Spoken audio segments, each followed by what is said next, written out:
Hello, നമസ്കാരം. എല്ലാവർക്കും ജാഷി വയനാട് സ്റ്റോറീസിലേക്ക് ഹൃദയപൂർവ്വം സ്വാഗതം.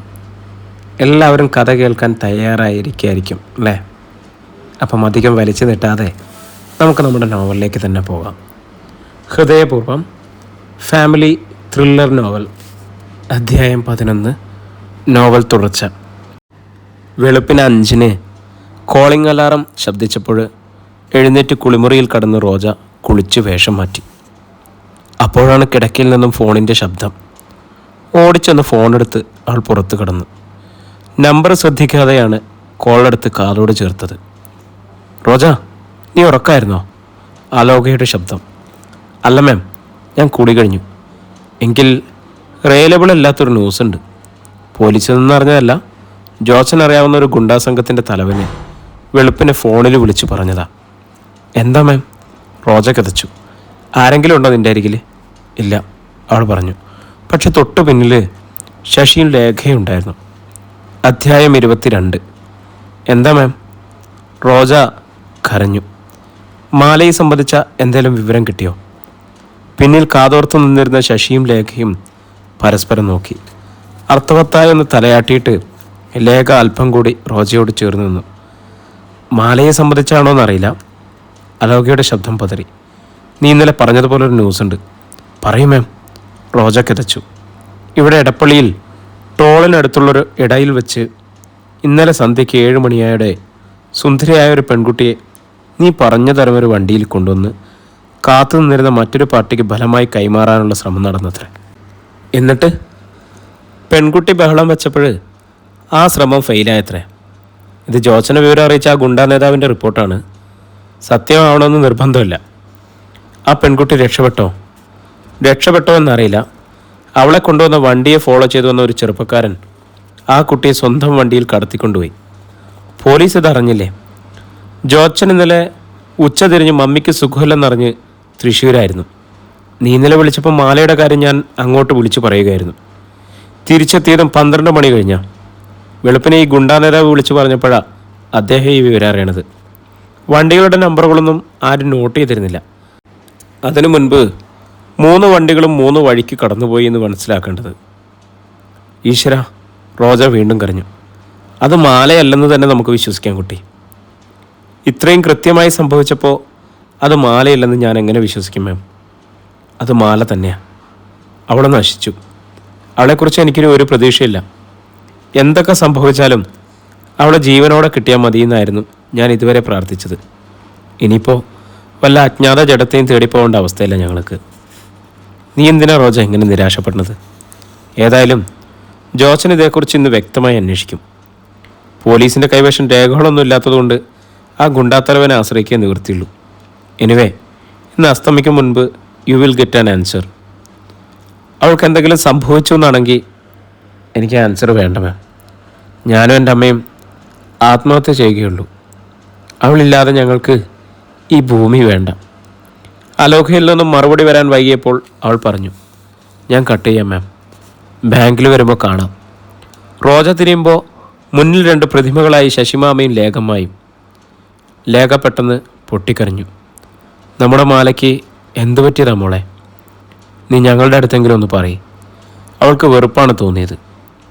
ആ സ്ത്രീയെ തട്ടിമാറ്റി റോജ അകത്തേക്ക് നടന്നു. ഭാഗ്യത്തിന് അമ്മ കുളിമുറിയിലായിരുന്നു. രാവിലെ ബാങ്കിലെത്തിയപ്പോൾ അവൾ അറ്റൻഡർ നാരായണൻകുട്ടിയോട് തിരക്കി. ഞാനൊരു സീരിയൽ നടിയുടെ കാര്യം നാരായണൻകുട്ടിയേട്ടനോട് പറഞ്ഞിരുന്നല്ലോ. അവരെക്കുറിച്ച് തിരക്കിയിരുന്നോ? എൻ്റെ പൊന്നു മേഡം, പിന്നീട് അതേപ്പറ്റിയൊന്നും ചോദിക്കാതിരുന്നതുകൊണ്ട് ഞാനതങ്ങ് വിട്ടു കേട്ടോ. സാരല്ല, എനിക്കൊരു 2 ദിവസം തന്നാൽ മതി. ഞാൻ വിശദമായി പറഞ്ഞു തരാം. അത് വേണ്ട നാരായണൻകുട്ടിയേട്ടാ. നമുക്ക് ആ സ്ത്രീയുടെ കലൂരെ ഫ്ലാറ്റിലൊന്ന് പോയാലോ? വൈകുന്നേരം നമുക്ക് ഒന്നിച്ചു പോവാം. എങ്കിൽ ഞാൻ ആ ഫ്ലാറ്റിൻ്റെ പേരും നമ്പറും ഒക്കെ ഒന്ന് കണ്ടുപിടിച്ച് വെക്കാം. മാഡം കൂടെ ഉണ്ടെങ്കിൽ എനിക്കൊരു ധൈര്യമാണ്. എങ്കിലും വൈകിട്ട് നമുക്ക് ഒന്നിച്ചിറങ്ങാം. എൻ്റെ കൊച്ചു വണ്ടിയിൽ പോരണതിൽ വിഷമമില്ലല്ലോ? എന്ത് വിഷമം? നാരായണൻകുട്ടി ചിരിച്ചു. മാഡം എന്ന് വിളിക്കുമെങ്കിലും എനിക്കെൻ്റെ സ്വന്തം മോളെ പോലെയാണ് കുട്ടി. ബാങ്കിൽ നിന്ന് ഇറങ്ങാൻ നേരം അലോക ജോണിനോട് റോജ യാത്ര പറഞ്ഞിറങ്ങി. രാത്രി ഞാൻ റോജയെ വിളിച്ചോളാം. ജോച്ചൻ ഇന്ന് എന്തെങ്കിലും ഒരു മറുപടി തരാതിരിക്കില്ല. പ്രോപ്പർ ചാനലിൽ ഒരു പരാതി വന്നിട്ടുള്ള അന്വേഷണത്തിന് റോജ സന്നദ്ധയല്ലാത്തതാണ് അദ്ദേഹത്തിൻ്റെ പ്രശ്നം. നമുക്കൊരു പരസ്യമായ എൻക്വയറി സാധിക്കില്ലല്ലോ. എങ്കിലും ജോ മാക്സിമം ചെയ്യും. ശരി മാം, അത്രയേ അവൾക്ക് പറയാനായുള്ളൂ. കൽപ്പന നായരുടെ കലൂരിലെ ഫ്ലാറ്റിലെ പേരും ഫ്ലാറ്റ് നമ്പറും ഒക്കെ അതിനകം നാരായണൻകുട്ടി സംഘടിപ്പിച്ചിരുന്നു. നടിയായതുകൊണ്ട് അവർ ഫ്ലാറ്റിലുണ്ടാവുമെന്ന് റോജയ്ക്ക് ഉറപ്പൊന്നുമില്ലായിരുന്നു. എങ്കിലും ആ വഴിക്കുള്ള ശ്രമം ഒന്ന് ആരംഭിച്ചു വയ്ക്കാമെന്ന് മാത്രമേ അവൾ കരുതിയുള്ളൂ. ഗ്രൗണ്ട് ഫ്ലോറിലെ റിസപ്ഷനിൽ നാരായണൻകുട്ടിയെ ഇരുത്തിയിട്ട് 4ാം നിലയിലെ ആ അപ്പാർട്ട്മെൻറ്റിൻ്റെ ഡോറിൽ റോജ തനിയെയാണ് എത്തിയത്. ഡോറിനരിയിൽ കൽപ്പന എന്ന് പ്ലാസ്റ്റിക് ലിപികൾ പതിച്ചിരുന്നു. ആ ധൈര്യത്തിലാണ് ശംഖ എന്നെ അവൾ ഡോർബെല്ലിൻ്റെ സ്വിച്ച് അമർത്തിയത്. ഒരു നിമിഷം കഴിഞ്ഞ് വാതിൽ തുറക്കപ്പെട്ടു. റോജ ശരിക്കും ഞെട്ടിപ്പോയി. മാല എന്ന് വിളിക്കാനായി അവളുടെ ചുണ്ടുകൾ വിടർന്നതാണ്. അപ്പോഴേക്കും അത് മാലയല്ലെന്നും ബോധ്യമായി. ചുരിദാറിൽ മാലയോട് വളരെയധികം സാമ്യമുള്ള ഒരു പെൺകുട്ടി. മുടി കഴുത്തറ്റം വെച്ച് മുറിച്ചിരിക്കുകയാണ്. അതിൻ്റെ മുന്നറ്റങ്ങൾ ചുരിദാറിൻ്റെ കോളറിനെ മറഞ്ഞു കിടക്കുന്നു. പക്ഷെ വിവാഹിതയായ ഒരു ലക്ഷണവും ആ മുഖത്തുണ്ടായിരുന്നു. സീമന്തയിൽ ചോപ്പ് വരെയും. ഈ യുവതിയാവും ഷേർലിയച്ചിയും പോളേട്ടനും ലേഖമായി ഒക്കെ കണ്ടിരിക്കുക. പക്ഷെ താൻ ഇന്നലെ കണ്ടത് തൻ്റെ മാലയെ തന്നെയാണ്. ആരാ? റോജയെ അടിമുടി നോക്കിയിട്ട് യുവതി തിരക്കി. കൽപ്പന നായർ. അവൾ വിക്കി. മമ്മി ഷൂട്ടിലാണ്. ഇവിടെ എറണാകുളത്ത് തന്നെയാണ്. 9 കഴിയും മുമ്പേ എത്തും. സിനിമയാണോ സീരിയലാണോ? സീരിയലാ. സീരിയലുടെ തിരക്ക് കാരണം മമ്മിക്ക് ഈയിടെ സിനിമയ്ക്ക് ഡേറ്റൊന്നും നൽകാൻ പറ്റുന്നില്ല. മകളാണോ? അതെ, ഞാൻ സ്റ്റേറ്റ്സിലാണ്. ഹസ്ബൻഡ് അവിടെ കെമിസ്റ്റാണ്. അവിടെ വെച്ചായിരുന്നു എൻ്റെ ഡെലിവറിക്ക്. മമ്മിക്കൊന്ന് വന്നു പോരാനേ കഴിഞ്ഞുള്ളൂ. പേരക്കുട്ടിയെ ലാളിക്കാനുള്ള മമ്മിയുടെ മോഹം കാരണം 3 മാസമായി മോളെയും കൊണ്ട് ഞാനിവിടെയാണ്. ഒരാഴ്ച മുമ്പ് എന്നെ കണ്ണേട്ടം വന്നു. വരുന്ന ആഴ്ച ഞങ്ങൾ തിരികെ പിറക്കും. വളരെ പരിചയമുള്ള ഒരാളോടെന്ന പോലെയാണ് വർത്തമാനം. തുടർന്നൊരു ചോദ്യവും. താങ്കളാരാ? പത്ര റിപ്പോർട്ടറാണോ? അതെ എന്ന് പറയാനാണ് റോജയ്ക്ക് തോന്നിയത്. യുടൻ യുവതി ചിരിച്ചു. കണ്ടാൽ ആ ലുക്കുണ്ട്. എങ്കിൽ ഞാൻ ഒരു അപ്പോയിൻമെൻറ്റ് വാങ്ങിയിട്ട് സൗകര്യപ്രദമായൊരു ദിവസം വരാം. പോകാനായി അവൾ തിരിഞ്ഞു. അയ്യോ, അകത്ത് കയറിയിരുന്നൊരു കപ്പ് ചായ കുടിച്ചിട്ട് പോകാന്നേ. കൽപ്പന നായരുടെ മകൾ ഉപചാരം പറഞ്ഞു. അത് ഇൻ്റർവ്യൂവിന് വരുമ്പോഴാവല്ലോ. ഇപ്പോൾ ഒത്തിരി തിരക്കുണ്ട്. താഴെ ഞങ്ങളുടെ ഫോട്ടോഗ്രാഫർ വെയിറ്റ് ചെയ്യണമുണ്ട്. ഞങ്ങൾ സ്റ്റേറ്റ്സിന് മടങ്ങും മുമ്പേ വന്ന ഇൻ്റർവ്യൂവിനൊപ്പം ഞങ്ങളുടെ ഒരു കുടുംബ ഫോട്ടോ കൂടി കൊടുക്കാമല്ലോ. ഷ്യൂർ, ഞാൻ വരാം. റോജ നടന്നു കഴിഞ്ഞിരുന്നു. ലിഫ്റ്റിൽ വെച്ച് അവൾ തീരുമാനിച്ചു. ഇനിയും കൽപ്പന നായരെക്കുറിച്ചൊന്നും അറിയേണ്ട കാര്യമില്ല. സ്റ്റേറ്റ്സിൽ വന്ന അവളുടെ ഈ മകളാണ് ഷേർലിയച്ചിയും ലേഖമായെയും കൺഫ്യൂഷനിലാക്കിയത്. പക്ഷെ പാലാരി വട്ടത്ത് വെച്ച് ആ കാറിനുള്ളിൽ കണ്ടത് തൻ്റെ മാലയെ തന്നെയോ എന്ന സംശയം ഇപ്പോഴും ബാക്കി നിൽക്കുന്നു.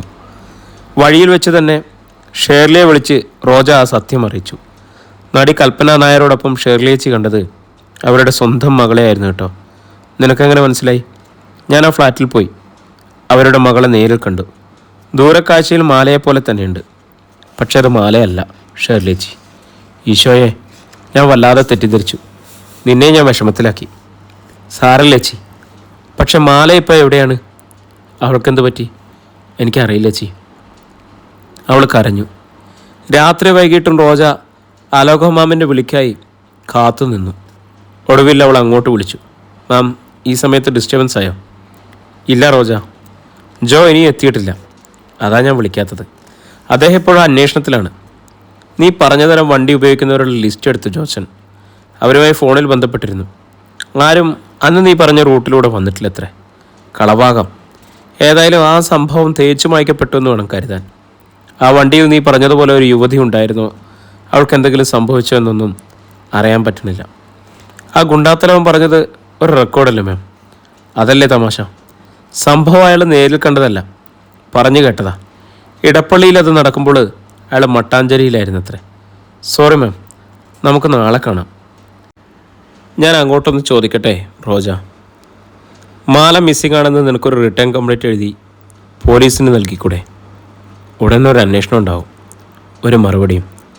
കംപ്ലൈൻറ്റ് നൽകിയിട്ടും യാതൊരു മറുപടിയും ഇല്ലാതെ എത്രയോ കേസുകളുണ്ട്. ഉണ്ട്, മറുപടി കിട്ടിയ കേസുകളുണ്ടല്ലോ. ജീവനോടെ മാല തിരിച്ചെത്തിയാലേ അവൾക്കുണ്ടാവുന്ന അപമാനമാണ് നിന്നെ ഭയപ്പെടുത്തണതെന്ന് എനിക്കറിയാം. പക്ഷെ അവൾക്ക് എന്തെങ്കിലും അപകടം പടഞ്ഞിട്ടുണ്ടെങ്കിലോ? അതങ്ങനെ വെറുതെ വിടുന്നത് ശരിയാണോ? റോജയിൽ ഒരു നടക്കമുണ്ടായി. ഒടുവിൽ അവൾ ശബ്ദിച്ചു. എനിക്കല്പം സമയം വേണം മാം. പുലർച്ചെ കുളിച്ചു വന്ന് ബാങ്കിൽ പോവാൻ തയ്യാറാവുമ്പോഴാണ് സുഹൃത്തലത മഹാദേവൻ്റെ കോൾ വന്നത്. ആകാംക്ഷയിലാണ് അവളതെടുത്തത്. റോജമോലല്ലേ സംസാരിക്കുന്നത്? സ്നേഹത്തിൽ കുതിർന്ന സ്വരം.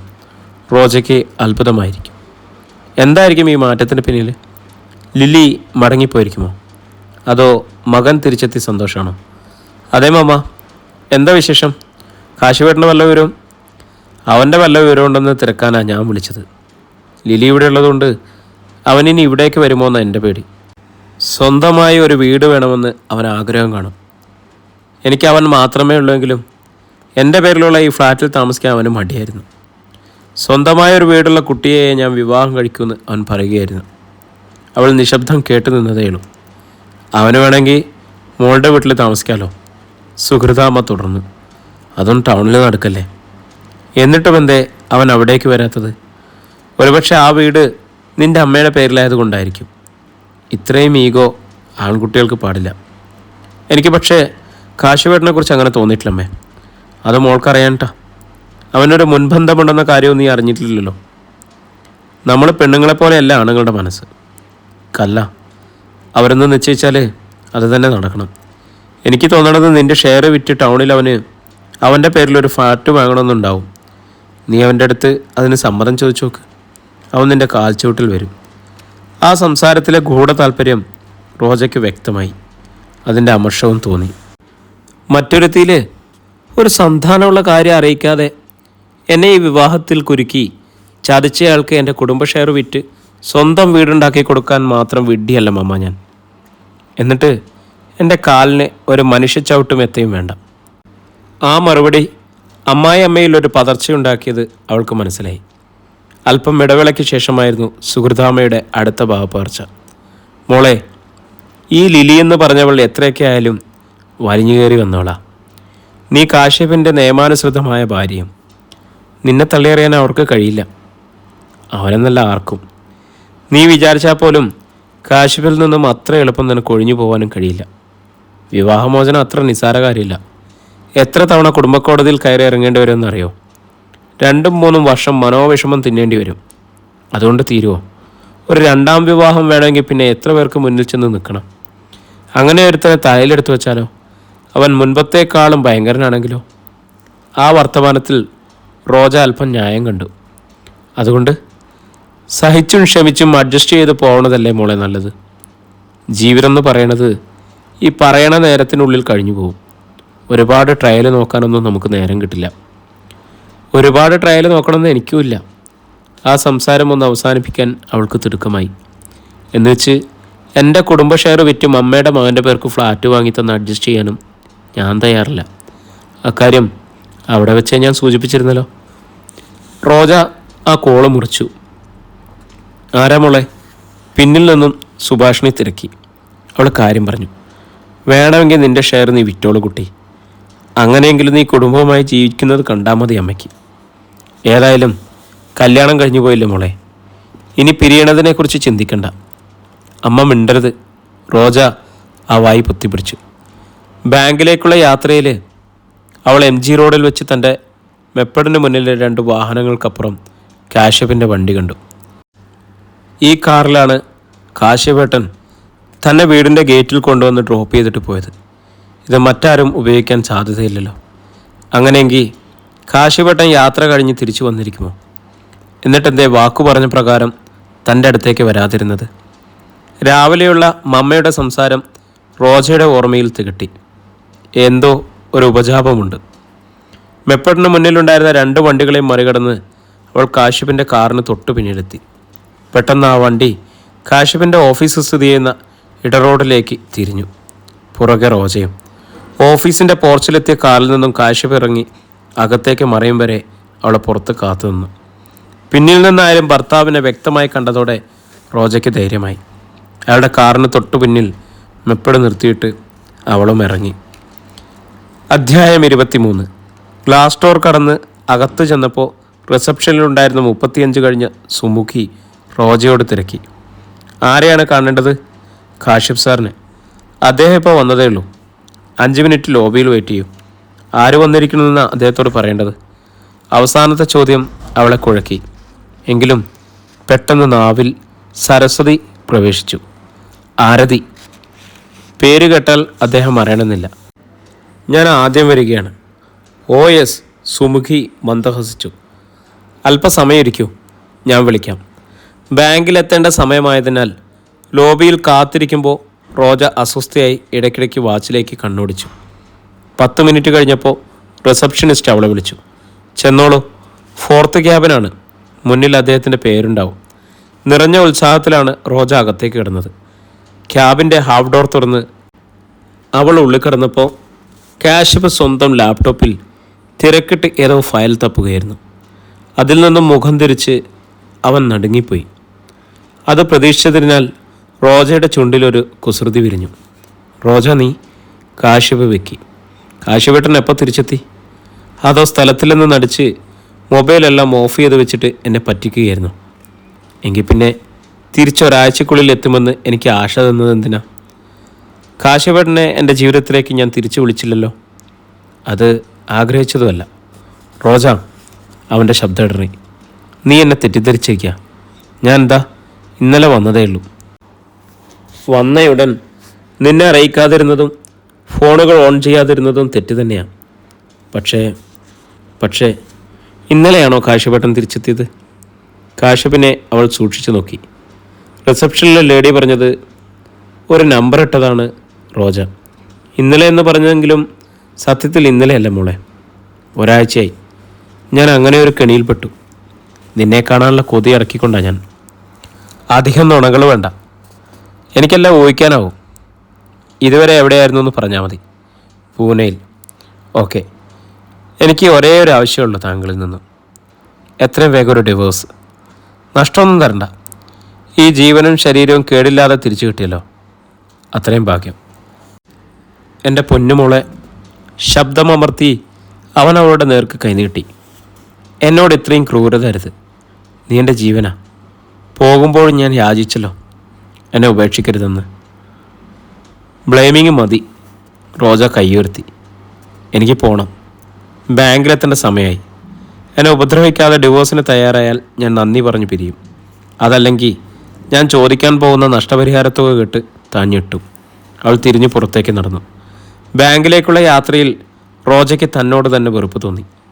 അച്ഛനോ സഹോദരന്മാരോ ഇല്ലാത്ത 2 പെൺകുട്ടികൾ, താണ വരുമാനക്കാരിയായ അമ്മ. സഹായിക്കാനെന്ന വ്യാജേന കൂടിയിരിക്കുന്നവർക്കാണെങ്കിൽ സ്വന്തം ലാഭം മാത്രമാണ് ചിന്ത. താമസം ഒരു കോസ്മോപൊളിറ്റൻ നഗരഹൃദയത്തിൽ. ചതിക്കണമെന്നുള്ളവർ ആദ്യം തിരഞ്ഞുപിടിക്കുക തങ്ങളെ തന്നെയാവും. ശ്രദ്ധിക്കാത്തത് തൻ്റെ തെറ്റാണ്. പെൺമക്കളെ അച്ചടക്കത്തിൽ വളർത്തിയ അമ്മയും തെറ്റുകാരിയാണ്. ഇനി തൻ്റെ ഇടത്തോടെ നേരിടുകയേ തരമുള്ളൂ. ബാങ്കിന് മുന്നിലെ പാർക്കിംഗ് പ്ലേസിൽ നന്ദകിഷോറിൻ്റെ വണ്ടി കണ്ട് തെല്ല് പരുങ്ങലോടെയാണ് അവൾ തൻ്റെ വാഹനം 2 വീലർ ഗാരേജിൽ കൊണ്ടുപോയി വെച്ച് ബാങ്കിൻ്റെ ഫ്രണ്ട് ഡോറിലെത്തിയത്. തന്നെ കാണാനാവുമോ നന്ദേട്ടൻ വന്നിട്ടുണ്ടാവുക? മാലയെക്കുറിച്ച് അന്വേഷിച്ച് വിവരം തരാമെന്ന് വാക്കു പറഞ്ഞിരുന്നതാണ്. ഒന്നും അറിയാൻ കഴിഞ്ഞിട്ടില്ലെങ്കിൽ പോലും നേരിൽ വന്ന് കാണാൻ മനസ്സ് കാണിച്ചല്ലോ. നിയമാനുസരണം വിവാഹം കഴിച്ച ആളെക്കൊണ്ട് തനിക്ക് ഇക്കാര്യത്തിൽ എന്ത് പ്രയോജനമുണ്ടായി? തനിക്ക് ഉപകരിക്കുന്നവരാണ് നമ്മുടെ ബന്ധുക്കളെന്ന് കുട്ടിക്കാലത്ത് അച്ഛൻ അമ്മയോട് പറയാറുള്ളത് റോജ ഓർത്തു. അല്ലാത്തവർ വെറും പരിചയക്കാർ മാത്രമാണത്രേ. അവൾ അകത്ത് ചെല്ലുമ്പോൾ നന്ദൻ ബ്രാഞ്ച് മാനേജറുടെ ക്യാബിനിൽ നിന്നും ഇറങ്ങി വരുന്നുണ്ട്. റോജയെ കണ്ടതും അവൻ പുഞ്ചിരിയോടെ അരികിലെത്തി. തന്നോട് എനിക്ക് സംസാരിക്കാനുണ്ട്. ഇപ്പോഴല്ല, വൈകുന്നേരം. ഞാൻ ഫോണിൽ ബന്ധപ്പെട്ടോളാം. അപ്പോൾ എന്നെ കാണാനല്ലേ കൊച്ചിക്ക് വന്നത്? വന്നാൽ തന്നെയും കാണാമല്ലോ. പക്ഷെ പ്രധാന ആവശ്യം അതല്ല. ഞാൻ ഈ ബ്രാഞ്ചിലേക്ക് മടങ്ങി വരികയാണ്. അവളുടെ മിഴികൾ വിടർന്നു. മരുഭൂമിയിൽ ഒരു ഈന്തൽ തണൽ കണ്ടതുപോലെ മനസ്സിന് സമാധാനം. എങ്കിലും തിരക്കി. അപ്പോൾ അമ്മയ്ക്കത് അസൗകര്യമാവില്ലേ? അതെ, അമ്മ റിട്ടയർ ചെയ്തു. നന്ദൻ്റെ മുഖത്ത് വെളിച്ചം മങ്ങി. എന്നാൽ ചുണ്ടിലെ പുഞ്ചിരി അതേപടി ഉണ്ടായിരുന്നു. അമ്മയെ ഞാൻ ഒപ്പം കൊണ്ടുവരും. ആമയുടെ കാര്യമോ? ഇങ്ങോട്ട് പോരുമ്പോൾ ആ ഇഷ്ടം കൂടി ഇനി നോക്കണ്ടേ? ആ ഇഷ്ടം കൂടി നോക്കിയിട്ടാണ് റോജ ഞാൻ മടങ്ങി വരുന്നത്. ഒറ്റപ്പാലത്തേക്കുള്ള ട്രാൻസ്ഫർ ഞാൻ നിർബന്ധമായി വാങ്ങിയതാണ്. മുകളിൽ നിർബന്ധം ചെലുത്തി തന്നെയാണ് മടങ്ങി വരണതും. എനിക്ക് കൊച്ചി അടങ്ങുന്നത്. മറൈൻ ഡ്രൈവും മട്ടാഞ്ചേരിയും എറണാകുളത്തൊപ്പനുമൊക്കെ എൻ്റെ വലിയ വീക്ക്നെസ്സാണ്. ഞാൻ പറഞ്ഞതിൽ തനിക്ക് വല്ല ബുദ്ധിമുട്ടുണ്ടെങ്കിൽ പറഞ്ഞാൽ മതി. പറഞ്ഞാൽ മടങ്ങിപ്പോവോ? ഷുവർ. എങ്കിൽ മടങ്ങണ്ട, എനിക്കൊരു ബുദ്ധിമുട്ടുമില്ല. എന്നെക്കുറിച്ച് കാശപ്പൻ്റെ അടുത്ത് പറഞ്ഞിട്ടുണ്ടോ? ഉവ്, ആദ്യമായി കാണാൻ വന്നപ്പോൾ തന്നെ പറഞ്ഞിരിക്കണു. ഞാൻ തിരിച്ചു വന്നാൽ അയാൾ തെറ്റിദ്ധാരണയെങ്ങാൻ? ഇല്ല, അത്രയുള്ള ഒരു മൈൻഡുള്ള കക്ഷിയല്ല. നല്ലത്. ഇതൊക്കെ ഒരു ഭാഗ്യ റോജ. നല്ലൊരു പങ്കാളിയെ കിട്ടിയ ജീവിതം രക്ഷപ്പെടും. അതെ. കരയും പോലെ റോജ ചിരിച്ചു. ഞാനിവിടെ നിന്നാൽ എനിക്ക് മാലയെക്കുറിച്ച് അന്വേഷിക്കാനും കഴിയും. എനിക്കറിയാം, നിൻ്റെ സഹോദരി മാത്രമല്ല മാല, അവളെനിക്ക് കൂടപ്പുറപ്പായിരുന്നു. മറ്റൊരു സ്ഥാനത്ത് എന്നെ കാണുമോ എന്ന സംശയം ഉണ്ടായപ്പോഴാണ് ഇവിടെ നിന്നും പലായനം ചെയ്തത്. സാരല്ല, ജീവിതത്തിലെ ചില ദുരനുഭവങ്ങളൊന്നും എത്ര ശ്രമിച്ചാലും എത്ര പ്രാർത്ഥിച്ചാലും നമുക്ക് ഒഴിവാക്കാനാവില്ല. അവൾ മിണ്ടിയില്ല. കണ്ണുകൾ തുളുമ്പിയത് മറയ്ക്കാൻ മനഃപൂർവ്വം മുഖം കുനിച്ചു. അവിടുന്ന് ഞാനൊരു മാസത്തേക്ക് അവധിയെടുത്തിരിക്കാം. 2 ആഴ്ച കഴിഞ്ഞ് ഇവിടെ ജോയിൻ ചെയ്യാനാവും. അരുൺ അപ്പോഴേക്കും എനിക്ക് വേണ്ടി ഒറ്റപ്പാലത്തേക്കിന് മടങ്ങും. ബാച്ചിലറല്ലേ, എവിടെയായാലും അവന് പ്രശ്നമില്ല. അരുണിന് പകരമായിട്ടാണോ നന്ദേട്ടൻ? അതെ, ഇതൊക്കെ മുകളിൽ നിന്നും ലഭിക്കുന്ന കരുണയാണ്. എൻ്റെ ആദ്യകാലത്തെ സേവനത്തിലുള്ള പാരിതോഷികം. ഈ 2 ആഴ്ച ഞാൻ എറണാകുളത്ത് ഫ്രീ ആയിട്ടുണ്ടാവും. എവിടെ താമസിക്കും? ഒരു ഹോട്ടലിൽ. ക്രമേണ സ്ഥിരമായൊരു ഷെൽട്ടർ കണ്ടെത്താം. എങ്കിൽ ഞങ്ങളുടെ അപ്സ്റ്റേഴ്സിലേക്ക് മടങ്ങിപ്പോന്നൂടെ? അവിടെ ഇപ്പോൾ ഒഴിഞ്ഞു കിടക്കാം. വേണ്ട റോജ, അതൊക്കെ ഒരു കടന്ന കയ്യ. അതൊന്നും കാശ്യപ് കണ്ണടച്ച് മാപ്പാക്കണമെന്നില്ല. അയ്യോ, നന്ദേട്ടൻ തനിച്ചല്ലല്ലോ അവിടെ താമസിക്കാൻ വരണത്. അമ്മയും ആമിയും ഒക്കെ ഉണ്ടാവില്ലേ? അവർ ഞങ്ങൾക്കൊരു തുണയാവുകയല്ലേ ഉള്ളൂ. ഒരുപക്ഷെ എന്നെക്കുറിച്ച് നന്ദേട്ടൻ പറഞ്ഞിട്ടുണ്ടെങ്കിൽ ആമിക്ക് വല്ല മടിയും തോന്നിയേക്കാം. എങ്കിൽ ഞാൻ നിർബന്ധിക്കില്ല. അതേ റോജ, അവൻ സമ്മതിച്ചു. ആമിയിൽ ചിലപ്പോൾ അത് തെറ്റിദ്ധാരണ ഉണ്ടാക്കും. ഓക്കെ, റോജ നിർത്തി. പിന്നെ ഒരു കാര്യം, പുതിയൊരു വിഷയം അവതരിപ്പിക്കും പോലെ നന്ദൻ പറഞ്ഞു. റോജയോട് ഫോണിൽ അറിയിക്കാൻ വിചാരിച്ചിരുന്നതാ. ഇത്രയൊക്കെ സംസാരിച്ച സ്ഥിതിക്ക് ഇനി അത് മാറ്റി വെക്കണ്ടെന്ന് വിചാരിച്ചു. എൻ്റെ ലോയർ ഫ്രണ്ട്സിനോടും പോലീസ് ഫ്രണ്ടിനോടും മാലയുടെ കാര്യം ഞാൻ ഡിസ്കസ് ചെയ്തിരുന്നു. മാല എന്ന പേരൊന്നും പറഞ്ഞിട്ടില്ല കേട്ടോ. പക്ഷെ എല്ലാവരും ആവശ്യപ്പെടുന്നത് എത്രയും വേഗം പോലീസിലൊരു കംപ്ലൈൻറ്റ് നൽകുകയെന്ന് മാത്രമാണ്. ഇപ്പം തന്നെ വൈകി. മാലയുടെ ജീവനെങ്കിലും രക്ഷപ്പെടണമെങ്കിൽ. അവൾ വിമ്മട്ടത്തിലായി. അതുകൊണ്ട് ഉണ്ടാവുന്ന അപമാനത്തേക്കാൾ വലുതല്ല റോജ സ്വന്തം കൂടപ്പുറപ്പിൻ്റെ ജീവന്. അതെ. ഒടുവിൽ റോജ സമ്മതിച്ചു. എങ്കിൽ നാളെ ഉച്ച കഴിഞ്ഞ് അവധിയെടുക്കൂ. ഞാനും കൂടെ വരാം. ശരി നന്ദേട്ടാ. അന്നും അവൾ ഉച്ചതിരിഞ്ഞ് ലീവ് എടുത്തു. നേരെ പോയത് കാശിഫിൻ്റെ ഫ്ലാറ്റിലേക്കാണ്. വണ്ടി നിർത്തി ലിഫ്റ്റിനടുത്തേക്ക് നടക്കുമ്പോൾ അകത്തു നിന്നും പരിചിതയായ ഒരു സ്ത്രീ ഇറങ്ങി വന്നു. പട്ടുസാരിയും തങ്ക ആഭരണങ്ങളും കഴുത്തറ്റം മുറിച്ച മുടിയുമായി അത്യാവശ്യം പത്രാസൊക്കെയായി ഒരു 40കാരി. എവിടെയാണ് ഇവരെ കണ്ടതെന്ന് റോജ അതിശയിച്ചു. അപ്പോഴേക്കും അവർ പുഞ്ചിരിയോടെ അവളുടെ അടുത്തെത്തി. റോജ, അറിയില്ല എന്നെ? കാശുവിൻ്റെ ചെറിയമ്മയാണ് ഞാൻ, അമൃതലത. കല്യാണത്തിന് റിസപ്ഷന് കണ്ടതാണ് നമ്മൾ. പിന്നീട് ഇങ്ങോട്ട് വരാനായത് ഇന്നലെയാണ്. ലതച്ചിട്ടാന്ന് കാശുവ് പറഞ്ഞു കേട്ടിട്ടുണ്ടാവും റോജ. കേട്ടിട്ടുണ്ട്. ഇല്ലെങ്കിലും റോജ സമ്മതിച്ചു. ചുറ്റുമൊന്ന് കണ്ണോടിച്ചിട്ട് അമൃതലത ശബ്ദമൊന്ന് താഴ്ത്തി. റോജ എവിടെ ഉണ്ടെന്ന് കരുതി കുട്ടിക്ക് സമ്മാനിക്കാൻ ഒരു പട്ടുസാരിയുമായാണ് ഞാൻ ഇന്നലെ വന്നു കേട്ടോ. ഇവിടെ വന്നപ്പോഴല്ലേ സംഗതികളൊക്കെ തലകീഴായ കാര്യം അറിഞ്ഞത്. അവൾ അത്ഭുതത്തിൽ ചുറ്റിയെ നോക്കി. കാശുവിൻ്റെ കുട്ടിക്ക് എറണാകുളത്തിൻ്റെ നടുക്ക് 10 സെൻറ്റും ഒരു 2 നില വീടുമുണ്ടെന്ന് കല്യാണം കഴിഞ്ഞ് ക്ഷണിക്കാൻ വന്നപ്പോഴേ സുഹൃതേച്ചി എൻ്റെ അടുത്ത് പറഞ്ഞിരുന്നു. കാശില്ലാത്തതിൻ്റെ പേരിലല്ലേ കാശുവിൻ്റെ ആദ്യ ഭാര്യയും കുട്ടിയെയും അവർ വീട്ടിൽ നിന്നും അടിച്ചിറക്കിയത്. ആദ്യ ഭാര്യയോ? റോജ ഒന്ന് ഞെട്ടി. അപ്പോൾ കാശിപ്പ് മുൻപൊരു വിവാഹം കഴിച്ച കാര്യം കുട്ടിക്കറിയില്ലേ? എൻ്റെ ചേച്ചിയല്ലേ ആള്. കുട്ടിയെ അമ്മയും കണക്കിന് പറ്റിച്ചു കാണും. സ്വന്തം കൂടപ്പുറപ്പുകളായ ഞങ്ങളെ പറ്റിച്ചോളാം അവള്. അച്ഛനെ സ്വാധീനിച്ച് സ്വത്തിൽ പാതി അടിച്ചെടുത്തു. കാശുവിൻ്റെ അച്ഛൻ സ്വത്തുക്കളും അങ്ങനെയാണ് അവർ സ്വന്തമാക്കിയത്. കമന്ന് വീണ കാല് പണം. അത് എൻ്റെ ചേച്ചിയുടെ നയ.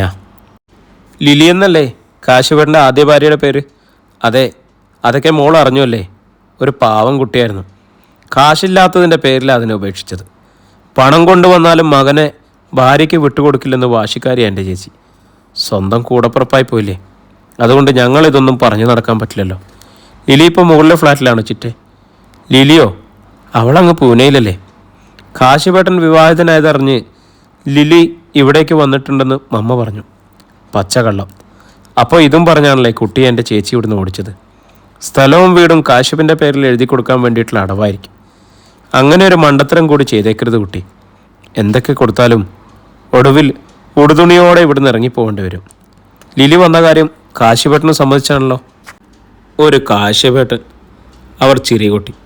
അവൻ ഒരാണാണോ? അമ്മയുടെ കയ്യിൽ കളിപ്പാവയാണ്. ഇല്ലെങ്കിൽ സ്നേഹിച്ച് കല്യാണം കഴിച്ച പെണ്ണിനെയും കുട്ടിയെയും അമ്മ ചവിട്ടിയിറക്കുന്നത് കണ്ട് നിശബ്ദം നോക്കി നിൽക്കുമോ? ഏതായാലും കുട്ടി സൂക്ഷിക്കണം. ഒരു കുട്ടി കൂടി ആയാലേ നിന്റെ ഗതിയും മറിച്ചായിരിക്കില്ല. ഞാനിതൊക്കെ പറഞ്ഞ കാര്യം എൻ്റെ ചേച്ചി അറിയരുതേ. യാത്ര പറയാതെ ചിറ്റ തിരിഞ്ഞു നടന്നു. അവർക്കായി പോർച്ചിലേക്ക് എത്തിയ കാറിൽ കയറി. മുകളിലെ ഫ്ലാറ്റിലേക്ക് പോകണോ അതോ മടങ്ങണോ എന്ന് അവൾ ഒരു നിമിഷം ആലോചിച്ചു. ലതച്ചിറ്റ പറഞ്ഞതിൽ അധികമൊന്നും ഇനി അറിയാനില്ലെന്ന് റോജയ്ക്ക് ബോധ്യമായി. ശരിക്കും ചതിയിലാണ് താൻ ചെന്ന് ചാടിയത്. മമ്മ കുഴപ്പക്കാരിയാണെങ്കിലും കാശിപേട്ടനെങ്കിലും ഒരല്പം നന്മ ഹൃദയത്തിൽ സൂക്ഷിക്കുന്നവനാണെന്ന് വിചാരിച്ചു. അത് സത്യമായിരുന്നെങ്കിൽ താൻ അറിയാതെ അയാൾ ഈ നഗരത്തിൽ ഒളിച്ചു കഴിയില്ലായിരുന്നു. അപ്പോൾ തന്നെ അവൾ വീട്ടിലേക്ക് മടങ്ങി. രാത്രിയിൽ അമ്മയെ അറിയാതെ പുറത്തിറങ്ങി നിന്ന് കാശിപ്പിനെ വിളിച്ചു. എല്ലാ കള്ളത്തരങ്ങളും വെളിപ്പെട്ടു എന്ന് ബോധ്യമായതുകൊണ്ടാവാം ഫോൺ റിങ് ചെയ്യാൻ തുടങ്ങിയിരുന്നു. ഹായ് റോജ. അയാൾ ഫോൺ എടുത്തു. എനിക്ക് ഡിവേഴ്സ് വേണം. അത് പറയാൻ മാത്രമാണ് ഞാൻ വിളിച്ചത്. ഒരിക്കലും അത് നടക്കില്ല. ആ സ്വരത്തിന് ഫലം വന്നു. നിങ്ങളുടെ ചതി ഞാൻ വിളിച്ചത് കൊണ്ടുവരും. എന്ത് ചതി? ഞാൻ മുൻപ് ഒരു വിവാഹം കഴിച്ചിരുന്നു. അതിലൊരു കുട്ടിയുണ്ടായി. ആദ്യ ഭാര്യയിൽ നിന്നും വിവാഹമോചനം നേടിയായിരുന്നു രണ്ടാം വിവാഹം. ആദ്യ വിവാഹക്കാരൻ ഞാൻ ഒളിച്ചു എന്നതിന് നിൻ്റെ കയ്യിൽ പ്രൂഫുണ്ടോ? എൻ്റെ ID നീ ഒന്ന് പരിശോധിച്ച് നോക്ക്. വൺസ് മാരീഡ് ആൻഡ് സെപ്പറേറ്റഡ് എന്ന് അതിലുണ്ട്. കാശിപ്പ് നിർത്തി. റോജ തളർന്നു പോയി. പിറ്റേന്ന് ഉച്ചതിരിഞ്ഞ് അവളെ പിക്ക് ചെയ്യാൻ ബാങ്കിന് മുന്നിൽ നന്ദകിഷോറും എത്തിയിരുന്നു. നന്ദേട്ടനോട് എല്ലാം പറഞ്ഞൊന്ന് കരഞ്ഞാലോ എന്ന് അവൾ ആലോചിച്ചു. പിന്നെ വേണ്ടാന്ന് വെച്ചു. ഒന്നും അദ്ദേഹം അറിയണ്ട. തൻ്റെ ദൗർഭാഗ്യം ആ സുഖജീവിതത്തെ ബാധിച്ചാലോ? പോലീസ് സ്റ്റേഷനിൽ പോയി പരാതി കൊടുത്ത് മടങ്ങുമ്പോൾ സന്ധ്യയായിരുന്നു. AC ഓഫ് ചെയ്ത് നന്ദൻ ഗ്ലാസുകൾ താഴ്ത്തി വെച്ചു. തണുത്ത കാറ്റേൽക്കുന്നതിൽ റോജയ്ക്ക് ബുദ്ധിമുട്ടുണ്ടോ? ഇല്ല എന്ന് റോജ തലയാട്ടി. കാർ കാലൂർ അന്തോണീസ് പുണ്യാളൻ്റെ ചർച്ചിന് മുന്നിലെത്തിയിരുന്നു. നന്ദേട്ട ഒന്ന് നിർത്തുമോ? അവൾ നന്ദനോട് യാചിച്ചു. എനിക്ക് മെഴുകുതിരി കത്തിക്കണം. എങ്കിലും വേഗം ഇറങ്ങിക്കോളൂ. ഞാൻ കാർ ഒതുക്കിയിട്ട് വരാം. ഒരു സെക്കൻഡ് വണ്ടി നിന്നതും റോജ തിടുക്കത്തിലിറങ്ങി. മെഴുകുതിരി കത്തിച്ചുകൊണ്ട് നിന്നപ്പോഴാണ് അകത്തുനിന്ന് ജുബ്ബയും ധോത്തിയും അണിഞ്ഞ് ഇറങ്ങി വന്നയാളെ അവൾ കണ്ടത്. മനുവേട്ടൻ. റോജയുടെ ചുണ്ടുകൾ വിറച്ചു. താൻ സ്വപ്നം കാണുകയാണോ എന്നവൾ സംശയിച്ചു. അധ്യായം 24. മനുവേട്ടൻ്റെ മൃതദേഹം കണ്ടതാണ് റോജ. ആംബുലൻസിൽ ആ ദേഹം തൃപ്പൂണിത്തുറയിലെ വീട്ടിലേക്ക് കൊണ്ടുപോകുന്നതുകൂടി കണ്ട ശേഷമാണ് ആലപ്പുഴയിലെ ആ ഹോസ്പിറ്റലിൽ നിന്നും മാലയും കൊണ്ട് അവൾ മടങ്ങിയത്. പിന്നെങ്ങനെ ആ വ്യക്തി ജീവനോടെ? രൂപസാമ്യവും മുഖസാമ്യവുമുള്ള ആളുകൾ കുറേയെങ്കിലും ഉണ്ട് ഭൂമിയിൽ.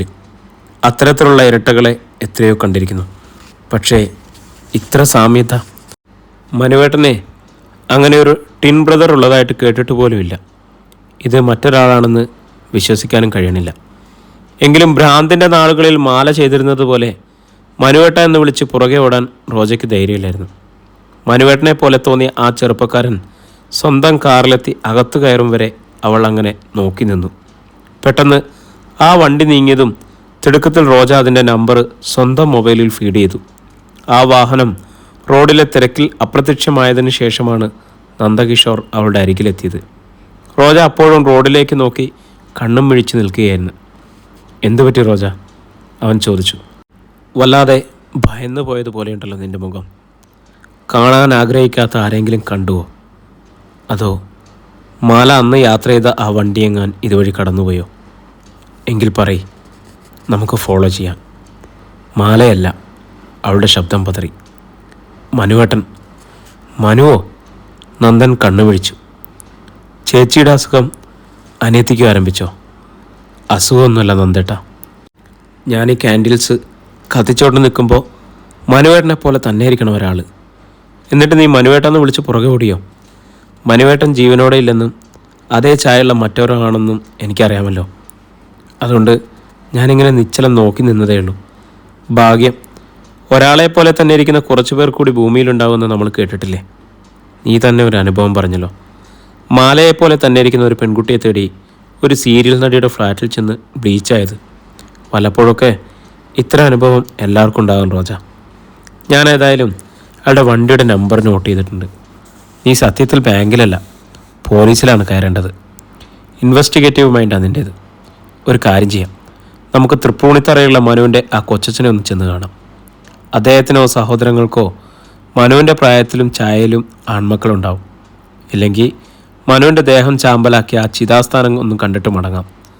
ആത്മാവിന് മരണമില്ലെന്ന് വാദിച്ചാലും ആ ശരീരം ഭസ്മമായി തീർന്ന സ്ഥിതിക്ക് ആ രൂപം ഇനി ആ ആത്മാവിന് വീണ്ടെടുക്കാനാവില്ലല്ലോ. അങ്ങനെയൊന്നും ഞാൻ വാദിച്ചിട്ടില്ലല്ലോ നന്ദേട്ടാ. എങ്കിലും നമുക്ക് മടങ്ങാം. തന്നെ വീട്ടിലെത്തിച്ചിട്ട് എനിക്ക് വേറെ ജോലിയുണ്ട്. ഇവിടം വരെ വന്നിട്ട് ഒരു മെഴുകുതിരി കത്തിക്കാതെ മടങ്ങാനാ?